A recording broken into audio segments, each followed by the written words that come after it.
Assalamualaikum warahmatullahi wabarakatuh. Bismillahirrahmanirrahim.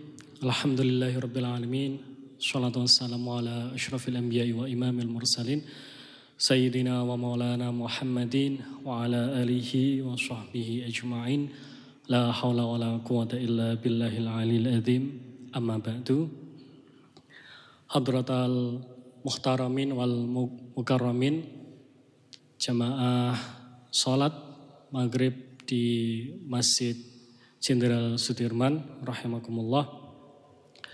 Marilah kita panjatkan puji syukur kita kehadirat Allah Subhanahu wa taala, di mana kita diberi kesehatan, diberi kenikmatan dapat berjamaah di masjid yang mubarak ini.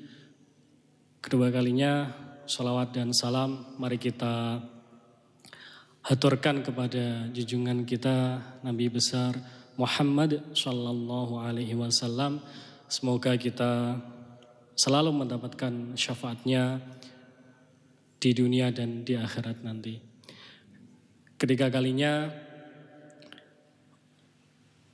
dengan tema, dengan acara yang diadakan oleh Masjid Jenderal Sudirman, yaitu ngaji Selasa malam, dan berhubungan dengan ini adalah masih bulan Maulid, maka kita akan membahas tentang kemuliaan Kanjeng Nabi Muhammad sallallahu alaihi wasallam. Nabi Muhammad sendiri diutus ke dunia ini tidak lain adalah untuk menyempurnakan akhlak kita semua. Dari akhlak yang kurang baik, akhlak madmumah, kita diajari untuk selalu melakukan akhlak mahmudah atau akhlak yang baik. Bahkan istri Nabi sendiri menggambarkan bahwa akhlak Nabi adalah apa yang digambarkan di dalam Al-Quran. Kana khuluquhul Quran. Dan di antara ayat-ayat yang membahas tentang akhlak Kanjeng Nabi ini adalah Quran surat Ali Imran ayat 153. Allah berfirman, "Fabima rahmatin minallahi linta lahum walau kunta faddan ghalidhal qalbi lang faddu min haulik fa'fu anhum wastaghfir lahum wasyawirhum fil amr fa idza azamta fatawakkal 'ala Allah innallaha yuhibbul mutawakkilin." Yang artinya, maka sebab rahmat Allah engkau Muhammad berlaku lemah lembut kepada mereka. Jikalau engkau kasar dan berkeras hati, niscaya mereka akan berpaling dari engkau. Maka maafkanlah mereka, mintakanlah ampunan mereka, dan ajaklah mereka bermusyawarah di dalam segala sesuatu. Ketika engkau sudah bulat tekadmu, maka bersandarlah, bertawakallah kepada Allah. Sungguhnya Allah menyukai orang-orang yang bersandar atau bertawakal. Dalam ayat ini Allah berfirman, "Fabima rahmatin." Maka dengan rahmat. Rahmat ini adalah kebaikan yang diberikan kepada orang yang disayangi. Segala sesuatu yang ada di bumi ini dasarnya adalah rahmat. Maka di dalam tiap ngaji para muhaddis itu biasanya pertama yang disampaikan adalah hadis tentang rahmah, atau biasa disebut dengan hadis musalsal bil awaliyah atau bir rahmah, yang bunyinya ar-rahimuna yarhamuhumur rahman irhamu man fil ardi yarhamukum man fis sama. Orang-orang yang berlaku walas asih atau berkasih sayang, maka akan disayangi, diwelas asih oleh Allah yang maha kasih sayang, Allah yang maha welas asih. Maka berlakulah welas asih kepada semua orang yang ada di bumi ini, niscaya kalian semua akan diwelas asihi oleh malaikat-malaikat atau Allah yang maha tinggi.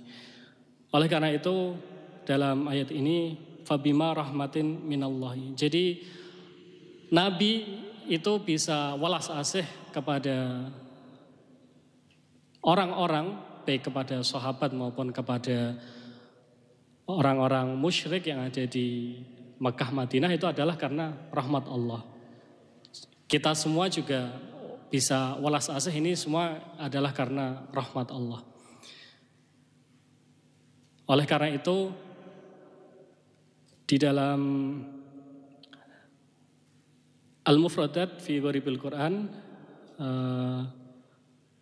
Ar-Raghib Al-Asfahani mengatakan ar-rahmatu minallahi in'amun wa ifdolun. Welas asih atau kasih sayang dari Allah ini adalah suatu kenikmatan, suatu anugerah yang itu tidak bisa diusahakan. Artinya itu memang benar-benar murni dari Allah. Kita memang bisa berbuat baik, kita bisa sholat 5 waktu, kita bisa puasa Ramadan sebulan penuh, tetapi terkadang kita tidak mendapatkan rahmat dari Allah karena mungkin niatnya atau tujuannya yang kurang baik, atau mungkin karena didasari oleh tujuan-tujuan yang lain sehingga nanti kita tidak mendapatkan rahmat dari Allah. Walau kunta faddan ghalidhal qalbi lang faddu min haulik. Jika engkau kasar dan berkeras hati, maka orang-orang akan lari dari kita. Nah, inilah yang kemudian menjadi prinsip kita di dalam bermuamalah atau bergaul dengan tetangga kita, dengan teman-teman kita, dengan karyawan kita, dengan atasan kita dan lain sebagainya. Bahwa kita harus lemah lembut dan kita tidak keras hatinya. Karena apa? Karena ketika kita sudah lemah lembut, hati kita sudah tidak keras, maka semua akan dilandasi oleh hal-hal yang baik. Jadi misalnya di dalam keseharian kita, misalnya ketika ada tetangga kita yang marah kepada kita, atau atasan kita, atau bawahan kita, karyawan kita yang misalnya marah kepada kita, tetapi kita berlaku lemah lembut, maka mereka ya walaupun tidak secara langsung akan sedikit terketuk hatinya. Dan di samping itu fa'fu anhum wastaghfir lahum. Kita memaafkan kesalahan-kesalahan mereka. Dan kita memintakan ampunan dosa-dosa yang mereka lakukan. Oleh karena itu di dalam majelis-majelis zikir, majelis ilmu yang dilakukan secara berjamaah, kita biasanya berdoa untuk memohon ampun kepada kita sendiri, kemudian kepada orang lain ya. Di dalam khutbah sholat Jum'ah misalnya, syarat sah khutbah itu adalah mendoakan kepada orang lain, kepada sesama muslim, sehingga nanti doa itu ya tidak hanya untuk kita tapi untuk semuanya. Bahkan Kanjeng Nabi sendiri ketika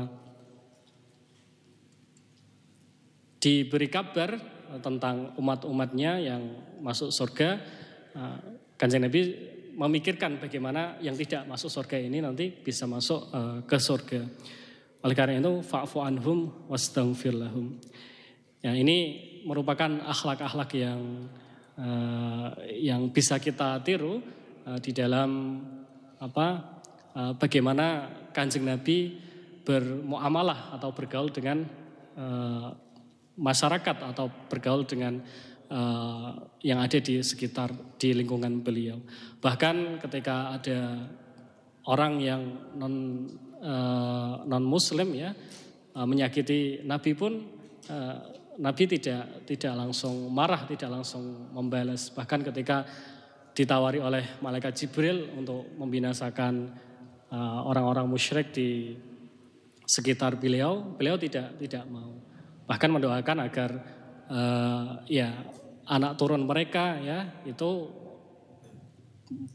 beriman ya kepada Allah. Jadi mungkin orang tuanya sulit untuk diajak untuk beriman, tetapi anak-anaknya nanti yang diharapkan. Nah ini kan tentunya butuh kesabaran, butuh latihan ya. Kalau di dalam bahasa tasawuf ini kita perlu untuk riyadhah, mujahadah ya, untuk latihan, untuk bersungguh-sungguh sehingga tidak hanya 1 atau 2 kali kita mencoba, tetapi setiap saat kita mencoba. Oleh karena itu ya di dalam keseharian kita ya kita dianjurkan untuk selalu berzikir, untuk mengingat Allah. Tujuannya apa? Tujuannya agar hati kita tidak terisi yang lain kecuali Allah, kecuali amal-amal kebaikan, kecuali kalimat-kalimat thayyibah, kecuali hal-hal yang bisa bermanfaat bagi diri kita. Ya memang sekali-kali kita memikirkan tentang masalah kita yang harus kita selesaikan. Sekali kita memikirkan ya harapan-harapan kita yang tidak kunjung tercapai, ya itu manusiawi. Tetapi paling tidak kita mengisi hati kita dengan zikir, dengan mengingat kepada Allah. Kemudian wasyawirhum fil amri. Kemudian bermusyawarah ya. Kita berdiskusi untuk apa? Untuk kebaikan semua. Tentunya segala sesuatu yang dibahas ya di dalam masyarakat itu adalah untuk kemaslahatan, ya, untuk kebaikan semuanya, ya, tidak hanya untuk diri sendiri atau kelompoknya, tetapi untuk semuanya. Jika saja misalnya Nabi itu mau untuk membunuh ya orang-orang yang memusuhi beliau ketika Fathu Makkah, ketika penaklukan kota Makkah, maka itu akan mudah dilakukan. Tetapi untuk ya tadi fa'fu anhum wastaghfir lahum wasyawirhum itu, kemudian mereka diajak bermusyawarah bagaimana untuk membangun Makkah yang tidak seperti dulu yang tertutup ya, yang itu sewenang-wenang, tetapi bagaimana untuk kemaslahatan bersama. Fa'idha azamta fatawakkal 'ala Allah. Ketika engkau sudah bulat tekad, maka bertawakallah, bersandar diri kepada Allah. Nah, tawakal ini ya dalam ayat ini menunjukkan bahwa tawakal itu tidak tiba-tiba. Artinya kita di rumah kemudian tidak bekerja, tidak belajar, tidak berusaha, tiba-tiba terus tawakal. Nah ini yang tidak benar ya. Jadi bahkan Nabi sendiri walaupun dijamin masuk surga, beliau tiap hari istighfar ratusan kali. Beliau tetap menahan diri, menahan amarah, kemudian selalu berbuat baik. Ya. Apalagi kita yang ya dijamin masuk surga, tetapi mungkin yang belakangan ya, mungkin setelah lama di neraka. Nah, oleh karena itu tawakal ini harus didahului dengan usaha ya, dengan ikhtiar. Ketika kita misalnya sudah belajar dengan sungguh-sungguh, tetapi hanya sebagian yang bisa ditangkap ya, dan kurang maksimal misalnya, nah itu kita bisa bertawakal ya. Jangan-jangan nanti setelah kita tawakal, setelah kita berserah diri, pikiran kita menjadi jernih, sehingga nanti pelajaran-pelajaran yang belum kita pahami itu ternyata ya terbuka sedikit demi sedikit. Begitu juga dengan pekerjaan kita, dengan usaha kita, dengan hal-hal lain yang kita lakukan. Kemudian fa'idha azamta fatawakkal 'ala Allah, innallaha yuhibbul mutawakkilin.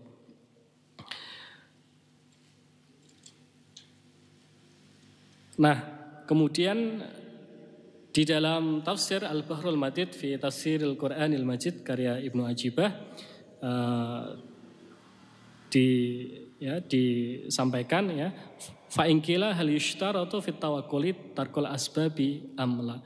Kemudian ketika kita tawakal, kita sudah berserah diri, karena berserah diri kepada Allah ini adalah puncak dari apa yang kita lakukan. Kita boleh untuk puasa Senin Kamis atau puasa Daud atau puasa Ayyamul Bid atau puasa setiap hari kecuali hari-hari yang dilarang di hari raya ataupun hari tasyrik.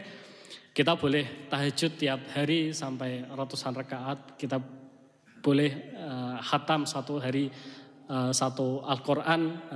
Tetapi kalau kita tidak berserah diri kepada Allah, kita nanti ya merasa bahwa amalan kita itu sudah banyak, sudah pasti dijamin masuk surga. Ya, sebagaimana hadis yang disampaikan oleh Nabi ya, ada tetangga yang mereka itu ibadahnya penuh, ya, ibadahnya banyak, puasanya, sedekahnya, tetapi ternyata tidak baik kepada tetangganya. Maka Nabi mengatakan, nah, orang yang seperti itu nanti ya bisa masuk surga mungkin ya, tetapi itu jelas akan masuk neraka karena yaitu ibadahnya tidak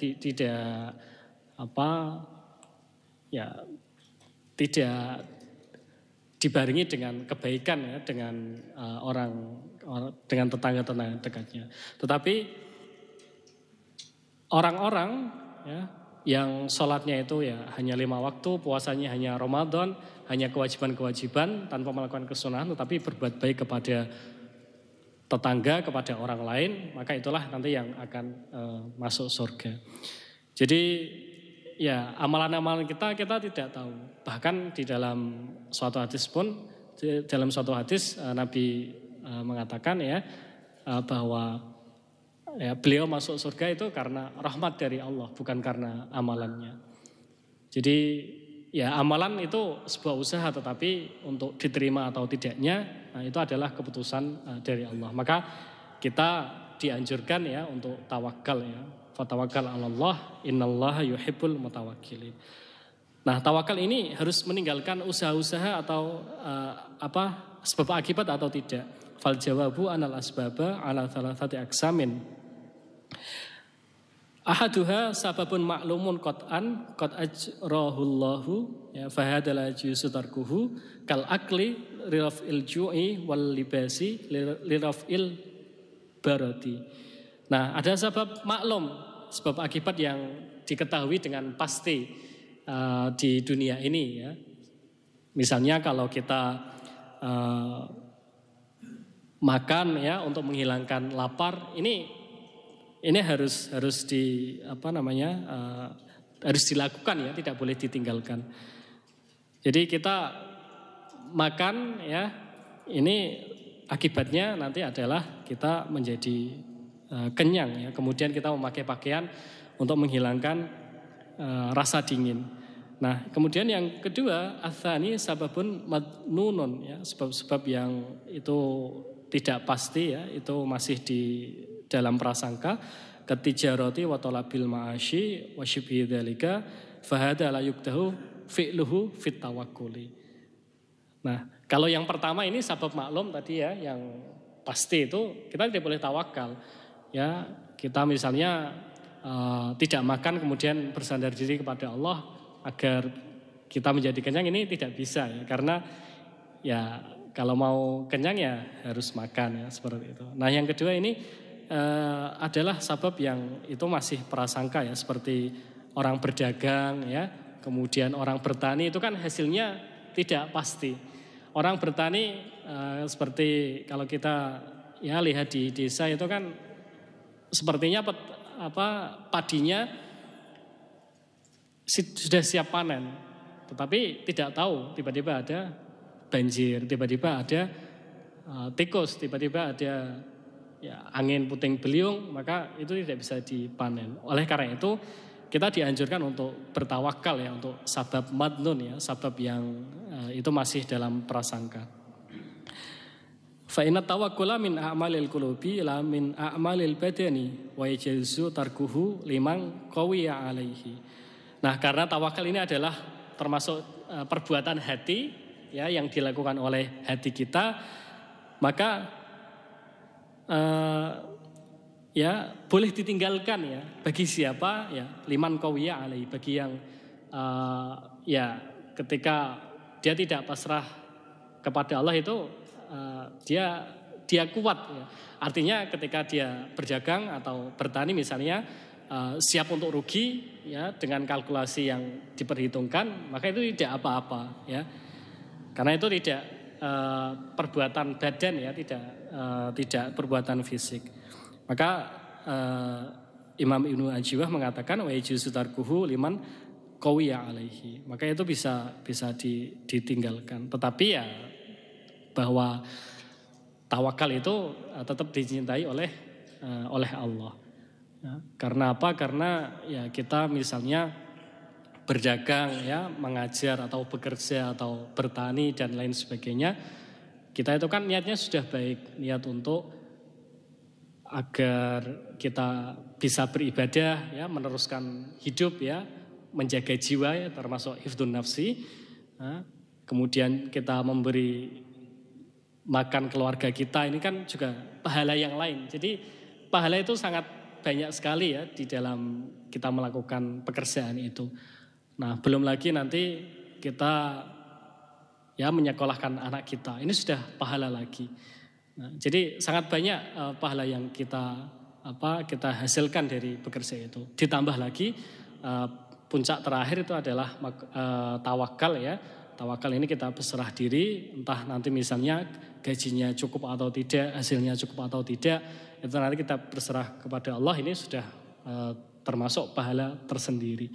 Jadi kalau kita ya pikir-pikir itu di dalam keseharian kita, ya satu amalan itu bisa banyak sekali pahalanya, tentunya dengan niat yang ditata, dengan hati kita yang ditata. Jadi bekerja ya untuk agar kita sehat kuat untuk beribadah ya, agar keluarga bisa makan, agar anak-anak bisa sekolah ya, kemudian ya untuk belum lagi nanti untuk sedekah ya, untuk kebaikan-kebaikan yang lain yang itu tidak terhitung jumlahnya.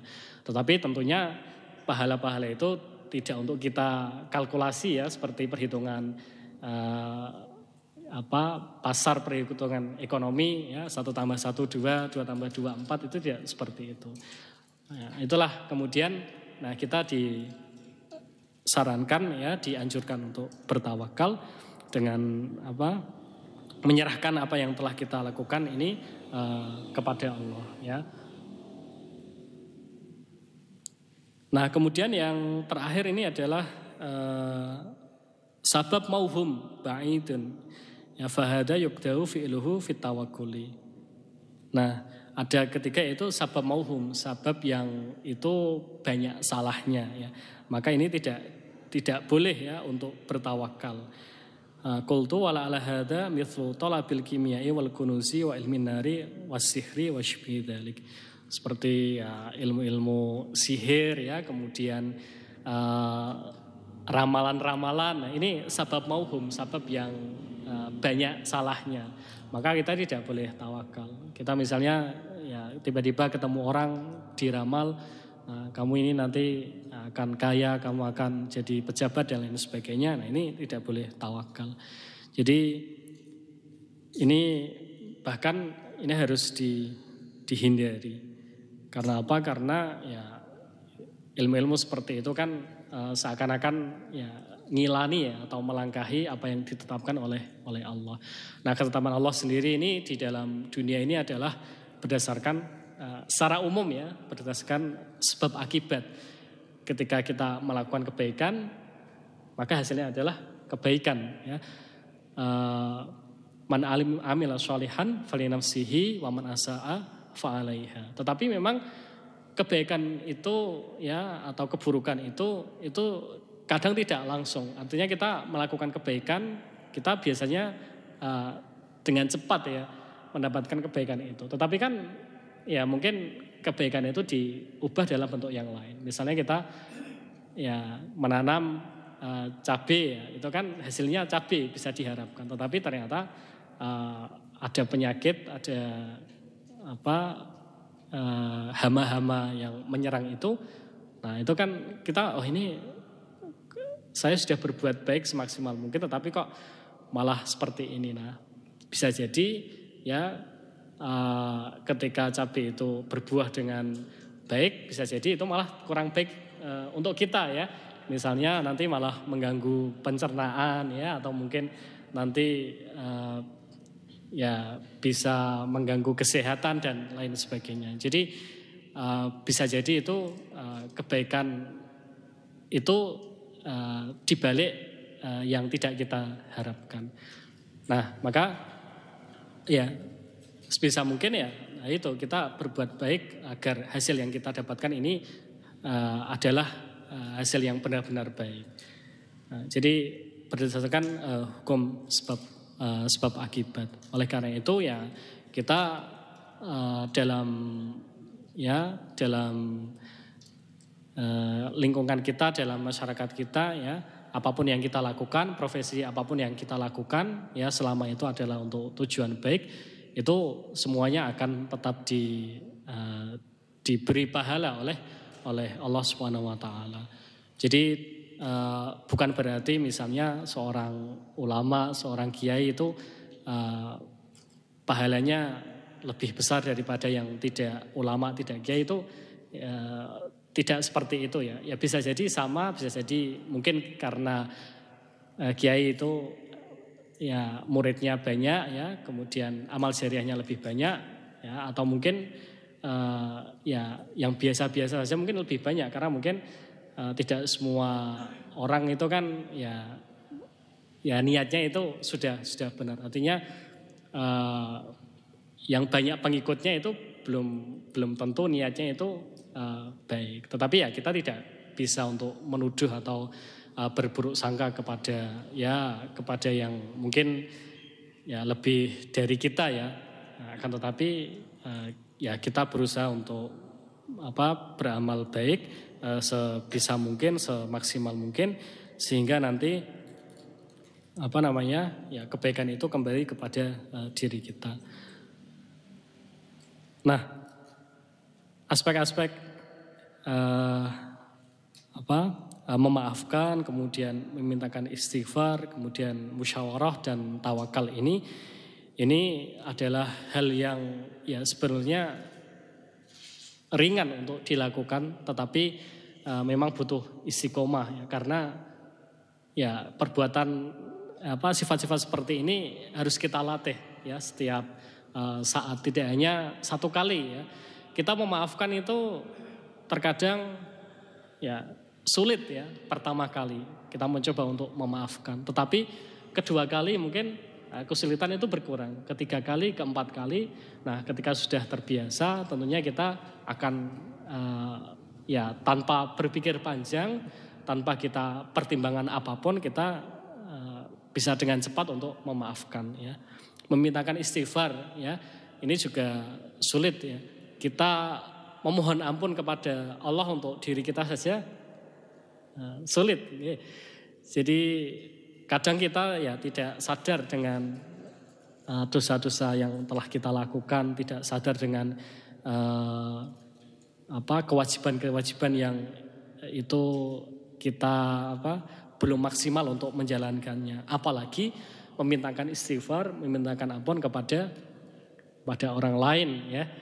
Nah kalau dulu saya ya ketika masih sekolah ya, oleh guru-guru saya sendiri, yaitu diajari ya untuk membiasakan sifat-sifat seperti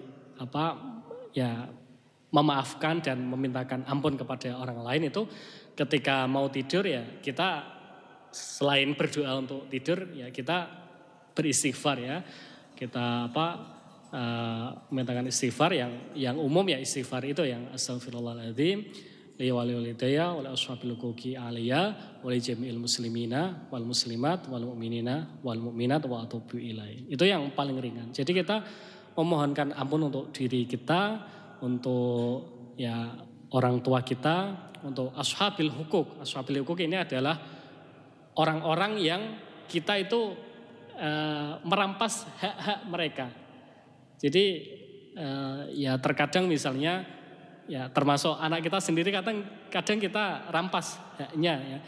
Kita janji misalnya sudah nanti kalau mau belajar nanti tak pinjemi HP. Ternyata setelah belajar pun nggak dipinjemi HP. Ini kan kita merampas hak yang kita janjikan kepada anak kita. Nah itu kemudian di jalan raya pun hak kita kan hak orang lain kadang kita rampas juga kan. Jadi terkadang ya menang-menangan di jalan raya itu termasuk merampas hak orang lain. Tapi ashabil huquqi atau misalnya orang yang mempunyai kita mempunyai hutang budi kepada mereka, kita sudah ditolong, kita sudah misalnya diajak untuk berbuat kebaikan, kita dikasih makan ya, sedekah dan lain sebagainya. Ini adalah ashabil huquqi ya.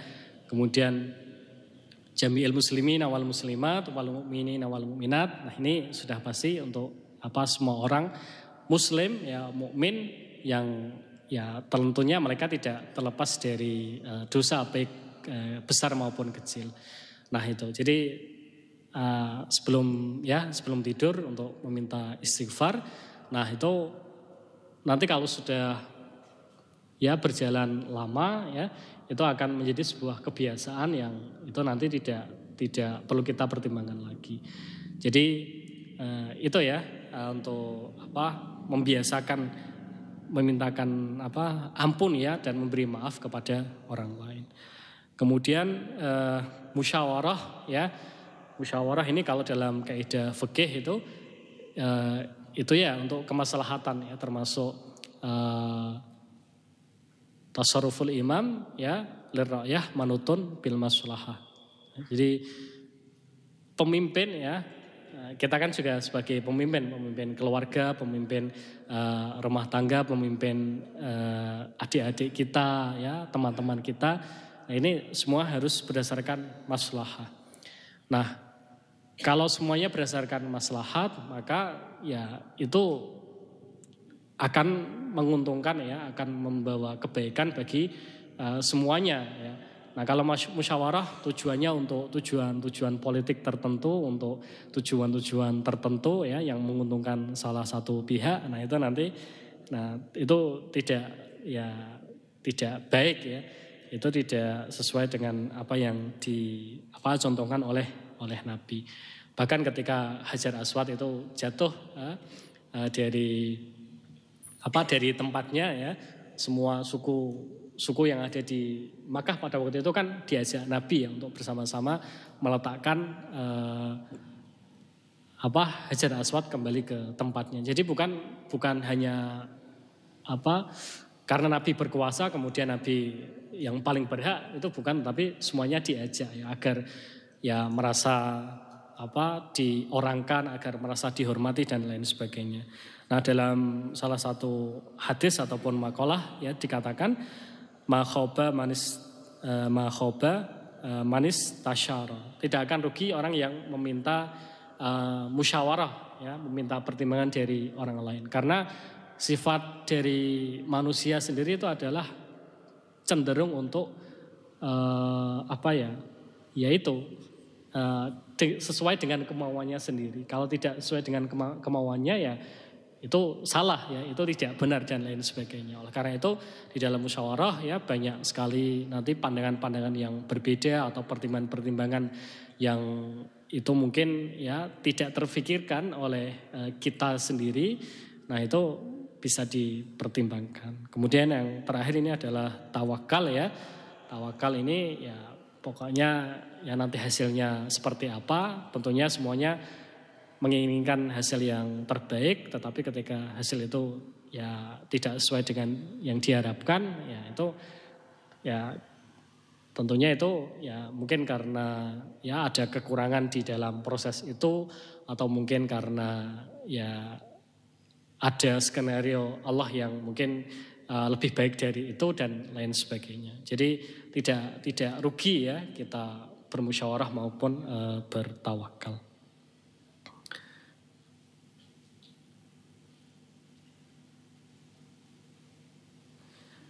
Nah, kalau tawakal ya kalau kita jumpai di dalam kehidupan ya berserah diri, biasanya kita menggantungkan ya, bersandar kepada orang tua kita, kepada atasan kita, kepada senior kita dan lain sebagainya. Tapi di dalam ya kehidupan ini ya yang tawakal yang hakiki ini adalah tawakal kepada Allah ya, yang tidak akan ya fana ya, yang akan selalu wujud ya, yang maha kuasa.